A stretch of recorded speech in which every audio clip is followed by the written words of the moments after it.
One of the early matches I saw in your career, which I would assume, because normally a question I ask is, who was the first quote unquote name you wrestled? And I don't know if this is going to be the person. If not, we can do another story on that. But the earliest one I saw was yourself, Chris Hero, and Sammy Six Guns, who I didn't realize at the time actually was Dak Draper. So that's pretty interesting. Was that match with Chris Hero was from May 8th, 2016? Was that your earliest name that you wrestled? Yeah, probably. It was probably him. Uh, I think so. That was a really fun match because, man, I was still really green and didn't know what the fuck I was doing. And Chris is a consummate professional, and I mean, yeah, Chris Hero is What a crazy good at wrestler. wrestling. He's literally, yeah, the reason there's a reason he's called the wrestling genius. And it's pretty cool that he's working with West Coast Pro now too. So I get to, work with him in that capacity as well. And yeah, I think that match helped me a lot. There was a lot of like little things that I just picked up on, and I got to take a seminar. I want to say maybe like the next day. Maybe he did a seminar on a different time that he came to Colorado, but I think it was that time.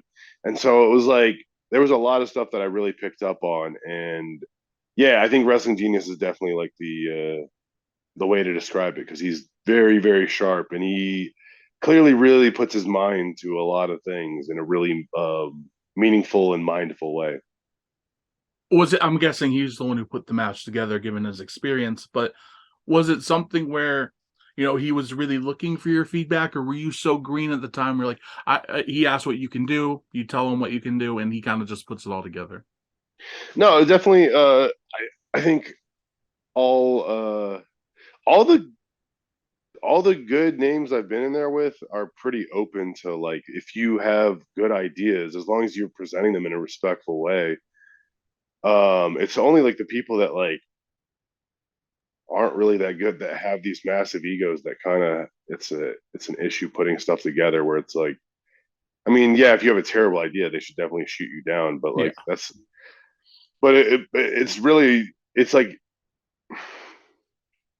you really have to be like I don't know just think of really a lot of yourself which I think if you're actually good you kind of tend to be somewhat more humbled where you're like you care about the match and you care about wrestling so you're not just going to be like oh you you're trying to tell me that you have an idea for a spot like yeah.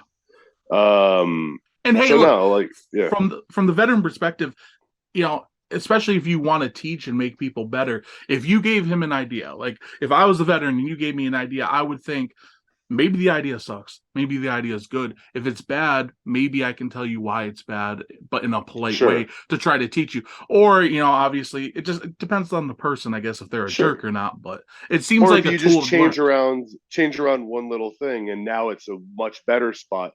And Mhm. then it also teaches me, oh, like cool, you had the right idea, but not quite or whatever. Mhm. Versus like I don't know, you have to be kind of an egomaniac to just be like, nope, I'm just going to turn down everything and be disrespectful.